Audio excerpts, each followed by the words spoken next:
Hello everyone, I hope कि आप सब अच्छे होंगे। आज के अपने इस वीडियो में हम देखने वाले हैं क्लास 10 का जो विज्ञान सब्जेक्ट है ना, उसका चैप्टर 8, जो कि देखिए इसमें बायोलॉजी चैप्टर आ जाता है, जो कि क्या है, जीव जनन कैसे करते हैं, चैप्टर का नाम है। इसमें देखिए उसका जो अभ्यास का प्रश्न उत्तर है जो हमें बनाने के लिए मिलता है चैप्टर कंप्लीट होने के बाद, वो सब क्वेश्चन आंसर दिया हुआ है। तो इसको हमें सॉल्व करके देखना कि भाई इसका आंसर क्या है। तो चलिए सॉल्व करते, ज़्यादा देर नहीं करते हैं। देखिए सबसे पहला क्वेश्चन हमारा है कि इसमें अलैंगिक जनन मुकुलन द्वारा होता है। तो अब अलैंगिक जनन मुकुलन द्वारा किस में होता है? देखिए ऑप्शन में दिया हुआ है अमीबा, फिर बी में है ईस्ट, फिर है प्लाज्मोडियम, फिर इसके बाद है लेशमानिया। इसमें से किस में मुकुलन द्वारा होता है, क्या जनन होता है? तो देखिए इसमें जो है ना, अमीबा में तो ज़्यादा द्विखंडन विधि होता है, तो ये सब नहीं है बल्कि ईस्ट है। ठीक है, ईस्ट के अंदर क्या होता है, हमेशा इसमें मुकुलन द्वारा ही जनन होता है। देखिए अब 2 नंबर क्वेश्चन हमारा है, निम्न में से कौन मादा जनन तंत्र का भाग नहीं है? मादा जनन तंत्र के अंदर नहीं पाया जाता है, कौन सा भाग इसमें से? देखिए ऑप्शन में दिया हुआ अंडाशय, गर्भाशय, शुक्रवाहिका और डिंब वाहिनी। तो इसमें से क्या चीज़ ऐसा भाग है जो कि मादा में नहीं होता है? तो देखिए इसमें ना सब कुछ होता है मादा में, बस ये शुक्रवाहिका ये नहीं होता, क्योंकि ये शुक्राणु को निकलने के लिए, ठीक है, ये पुरुष के अंदर ये शुक्रवाहिका दिया जाता है। देखिए अब हमारा यहाँ पर नेक्स्ट क्वेश्चन है, 3 नंबर है, पराग कोश में होते हैं। पराग कोश में क्या होते हैं? ऑप्शन में दिया हुआ है बाह्यदल, अंडाशय, अंडे, परागकण। देखिए पुष्प के ऊपर तो सब कुछ होता है, ये सब के सब रहते हैं, लेकिन जो है पराग कोश, इसमें क्या रहता है? इसमें सिर्फ रहता है ये परागकण। ठीक है, परागकण है ना, ये रहता है सिर्फ पराग कोश के अंदर। चलिए अब नेक्स्ट क्वेश्चन देखते हैं। अब देखिए हमारा 4 नंबर क्वेश्चन है, और लैंगिक जनन की अपेक्षा लैंगिक जनन में क्या लाभ होता है? अब देखिए इसमें बेनिफिट पूछ रहा है, तो देखिए यानी लैंगिक प्रजनन में निम्नलिखित लाभ है। अब कौन सा है? तो पहला पॉइंट देखिए इसमें है, लैंगिक प्रजनन में अधिक विभिन्नता उत्पन्न, दो बार उत्पन्न लिख दिए, गलत है, यहाँ पर एक उत्पन्न होगा। ठीक है, विभिन्नता उत्पन्न किए जाते हैं, इस प्रकार यह प्रजाति के अस्तित्व को बनाए रखने में सहायक है। इसका मतलब ये है कि जैसे लैंगिक प्रजनन में क्या होता है कि जैसा भी सिचुएशन है ना, ठीक है, उस माहौल के हिसाब से उसको बदलने में उतना देर नहीं लगता है, तुरंत वो नया माहौल की तरह ढल जाता है, जिसके वजह से क्या होता है, वो बहुत ही अच्छे तरीके से और लंबा समय तक अपना अस्तित्व को बनाए रख सकता है। तो इसलिए क्या है, लैंगिक प्रजनन ही सबसे ज़्यादा बेनिफिट वाला है। फिर इसके बाद इसमें उत्पादित जीव में जनक अर्थात माता पिता दोनों की विशेषताएं होती है। ठीक है, क्योंकि इसमें माता और पिता दोनों के सहयोग से ही लैंगिक जनन हो सकता है। फिर इसके बाद देखिए ये है, और लैंगिक जनन की अपेक्षा लैंगिक जनन में विभिन्नताएं अधिक व्यवहारिक होती है, यानी कि उसको वो जो दिखता है कि हाँ ये दोनों अंतर यहाँ पे है, ठीक है, साफ साफ प्रकट होता है। फिर इसके बाद देखिए यहाँ पर नेक्स्ट पॉइंट है हमारा, इसमें लैंगिक जनन में गुणसूत्रों के नए जोड़े बनते हैं, इससे विकासवाद की दिशा को नए आयाम प्राप्त होते हैं, इससे जीवों में श्रेष्ठ गुणों के उत्पन्न होने के अवसर बढ़ते हैं। फिर इसके बाद है, लैंगिक जनन के फलस्वरूप नई प्रजातियों की उत्पत्ति होती है, यह अलैंगिक जनन द्वारा संभव नहीं होती है। अब देखिए हमारा 5 नंबर क्वेश्चन है, मानव में वृषण के कार्य हैं, यानी कि वृषण का कौन कौन सा काम है ये पूछ रहा है। तो देखिए वृषण कोश में स्थित होते हैं। वृषण नर जननांग का अहम हिस्सा है। अब इसका काम क्या है? तो पहला देखिए पॉइंट में, तो देखिए इसका पहला पॉइंट है, वृषण शुक्राणु उत्पन्न करते हैं जिसमें पिता के अगुणित गुणसूत्र विद्यमान रहते हैं, यानी पिता वाला जितना भी गुण है वो किस में रहते हैं? वृषण के शुक्राणु में रहते हैं। अब देखिए हमारा यहाँ पर नेक्स्ट पॉइंट है, वृषण से टेस्टोस्टेरोन हार्मोन स्रावित होता है जो लड़कों के यौनावस्था के लक्षणों का नियंत्रण करता है। यानी अगर लड़का जैसे जैसे बड़ा होता है ना, उसके जैसे आवाज़ में परिवर्तन होते रहता है, उसको अपने से विपरीत लिंग की तरफ अट्रैक्शन होने लगता है, तो ये सब क्या होता है, ये सब कंट्रोल कौन करता है? तो वृषण से जो टेस्टोस्टेरोन हार्मोन स्रावित होता है ना, यही करता है। अब देखिए हमारा यहाँ पर नेक्स्ट पॉइंट है, वृषण द्वारा स्रावित हार्मोन शुक्राणु को पोषण प्रदान करते हैं। ये स्रावी शुक्राणुओं को मादा जनन कोशिका में स्थानांतरण हेतु सहायता देते हैं। तो शुक्राणु को अच्छा खासा बनाए रखने के लिए वृषण से जो हार्मोन या फिर वृषण द्वारा जो हार्मोन रिलीज होता है, ठीक है, वो जो है शुक्राणु को अच्छा बनाने में हेल्प करता है, यानी उसको पोषण देता है। इसके साथ ही जो शुक्राणु है वो पुरुष से मादा में ट्रांसफर हो ताकि जनन का क्रिया आगे बढ़ सके, इसके लिए भी वृषण ही हेल्प करता है। चलिए अब नेक्स्ट क्वेश्चन देखते हैं। अब देखिए हमारा यहाँ पर 6 नंबर क्वेश्चन है, ऋतुस्राव क्यों होता है? मतलब कि ऋतुस्राव आवश्यक ही क्यों है?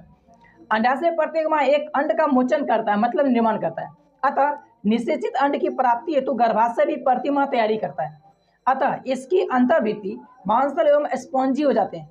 यह अंड के निषेचन होने की अवस्था में उसके पोषण के लिए आवश्यक है, परंतु निषेचन न होने की अवस्था में इस परत की भी आवश्यकता नहीं होती। अतः यह परत धीरे धीरे टूटकर योनि मार्ग से रुधिर एवं म्यूकस के रूप में बाहर निकलती है। इस चक्र में लगभग 1 माह का समय लगता है तथा इसे ऋतुस्राव अथवा रोजा धर्म कहते हैं। अब देखिए हमारा यहाँ पर 7 नंबर क्वेश्चन है, पुष्प की अनुदैर्घ्य काट का निम्नांकित चित्र बनाइए। यानी कि जो फूल है, ठीक है, उसको आधा से जो कटता है, कटने के बाद जो जैसा पिक्चर बनता है वो बनाने के लिए कहता है। आपको यहाँ पर हम एक फोटो लगा देंगे, वो सा आप देख लेना, वैसा फोटो बनाने के लिए कहता है, साथ ही उसका नाम भी लिखने के लिए कहता है। अब देखिए हमारा यहाँ पर 8 नंबर क्वेश्चन है, गर्भ निरोधन की विभिन्न विधियाँ कौन सी है। यानी कि गर्भधारण से बचने के लिए जितने भी तरीके हैं उसके बारे में बताने के लिए बोल रहा है। तो देखिए यहाँ पर है पहला प्राकृतिक उपाय, यानी प्राकृतिक तरीके से हम कैसे बच सकते हैं। देखिए इसमें शुक्राणु तथा डिंब के मिलने की संभावना को कम किया जाता है।